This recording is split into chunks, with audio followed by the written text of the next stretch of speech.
In today's video, I want to share with you what Mercury retrogrades actually mean, as well as some do's and don'ts for this infamous transit. I will also be giving you some tips so that you can manage to navigate with ease this first retrograde of the year 2022, which is happening in Aquarius and Capricorn. So make sure to watch this video until the end.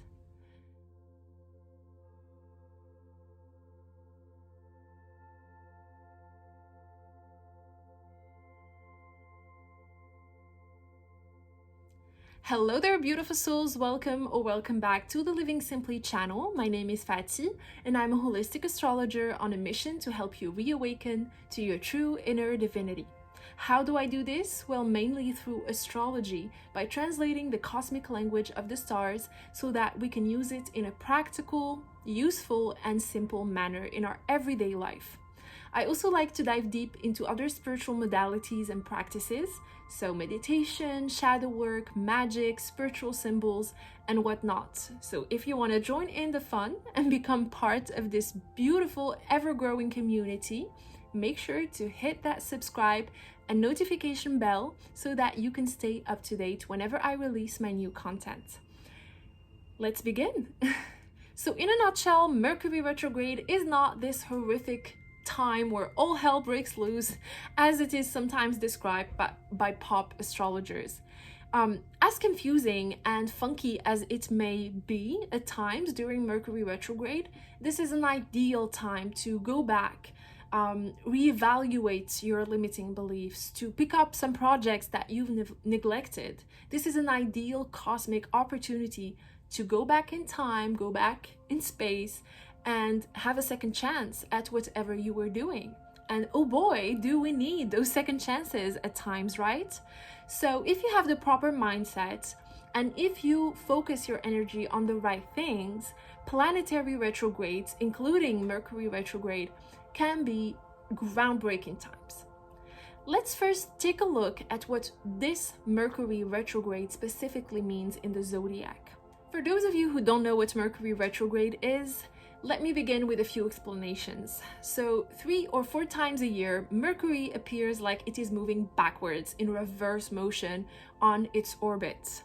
Of course, this is an optical illusion, as no planet can actually moonwalk, although that would be cool.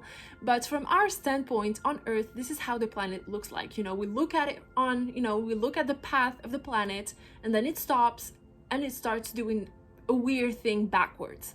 And the ancients, actually, because they love to observe and make correlations and correspondences between events and natural phenomena, realized that whenever this happened, we were intuitively guided towards being more introspective.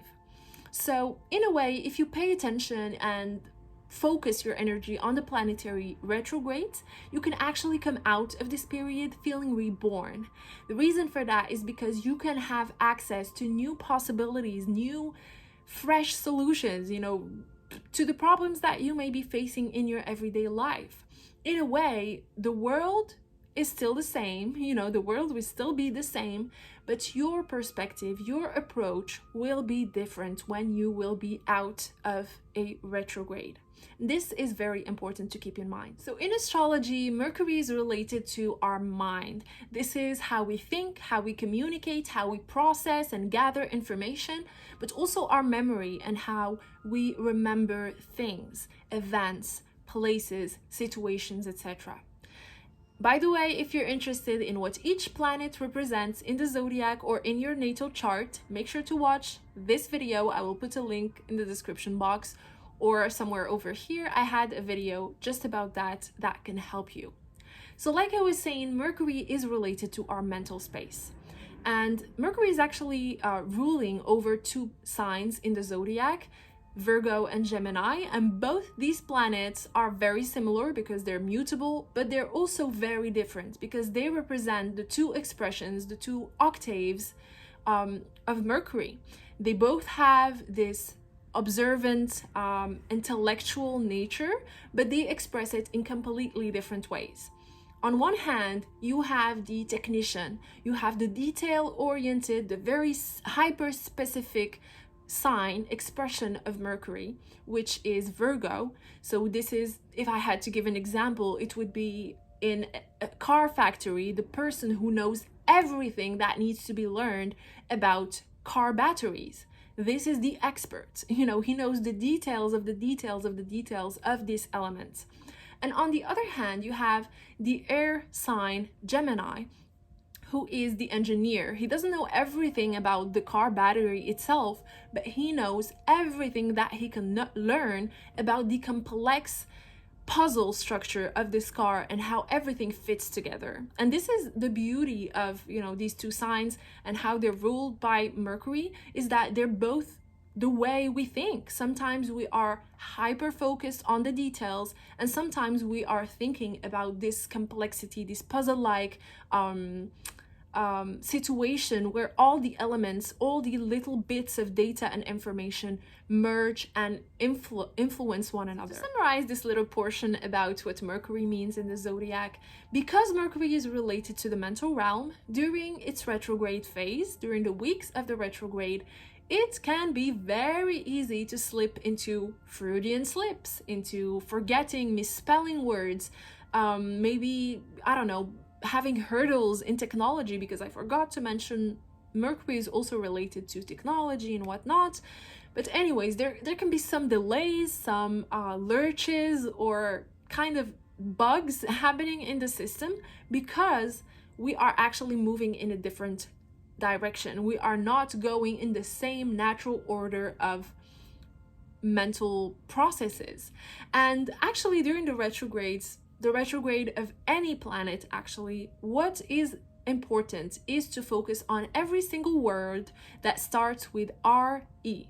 So I'm thinking revisit, reassess, reshape, re-examine, reanalyze, rectify, recreate, redo, things of that sort. And if you use this time correctly, you can actually go back and take a closer look at those moments specifically where maybe some bugs happened, or maybe some mistakes were made. So in the context of a Mercury retrograde, this can be ideas that you kind of just believed but didn't actually think through.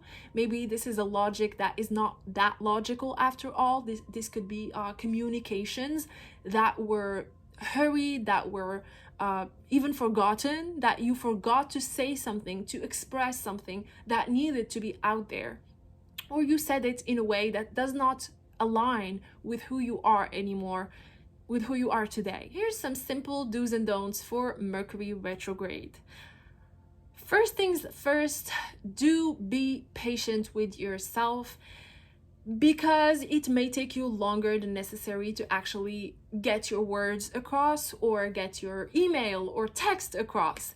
And do be very hyper vigilant at the typos, the misspelled words, the misspelled sentences, etc. And I'm thinking specifically of things that you cannot rectify anymore. I mean, if you're texting your boyfriend, your family, it's okay. Even if they misunderstand something, you can eventually get that cleared up very quickly.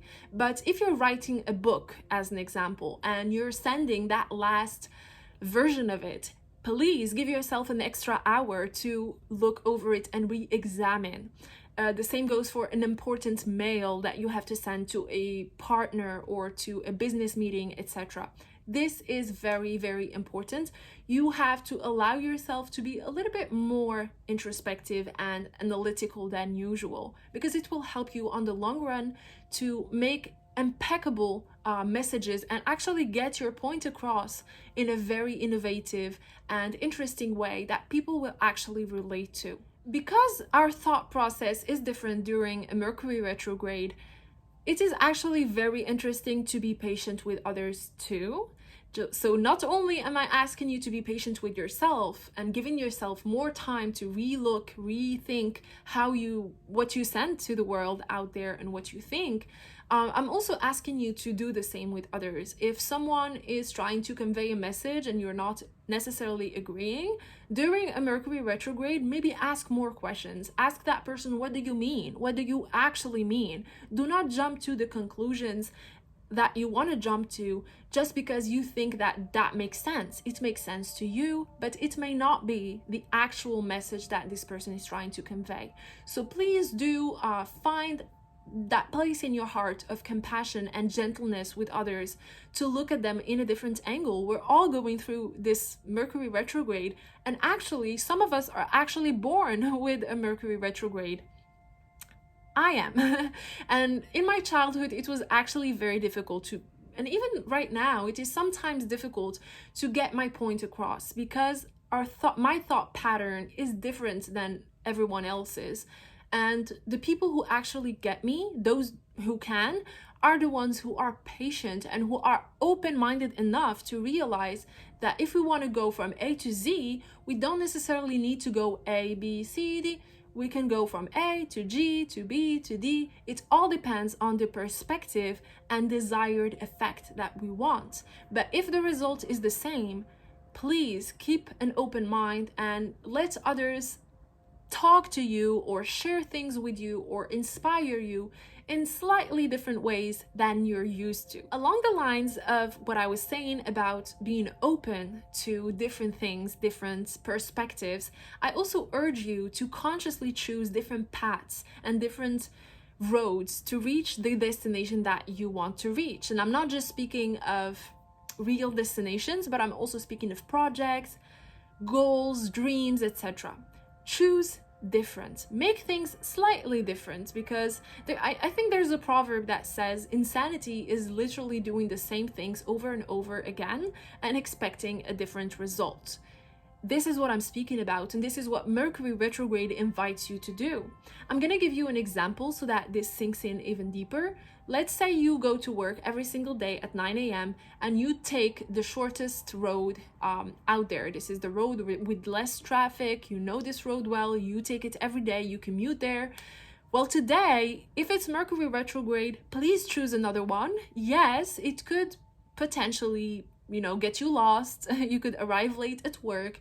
You could, take longer than usual. But there's also the opportunity and possibility of actually finding, a restaurant that you've never seen that you're gonna go to, meeting someone on your path who you've never seen in a long while, or realizing that, your city is beautiful and there's so many hidden sides of it that you didn't see in the past. This is what happens when we open ourselves up to different things. Although they might seem strange at first, they are actually the keys to live a better life. If we are open to experience new things, we can actually be open to receive new things too. Another thing to do during Mercury retrograde is focus on your mental health. I am speaking quality of sleep. Are you feeling anxious? Are you getting anxiety attacks often? Are you crippled with doubts, worries, and racing thoughts? How is your mental realm doing?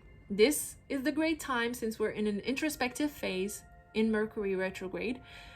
This is a perfect time to actually look at this space that you have and clean it up. Make it beautiful. Make your mind space beautiful, because you're gonna have to live with it your entire life. Another thing to do is to look at the things that you consume and put in your mind space. This is the music that you listen to, the movies that you watch, the books you read, and yada yada yada.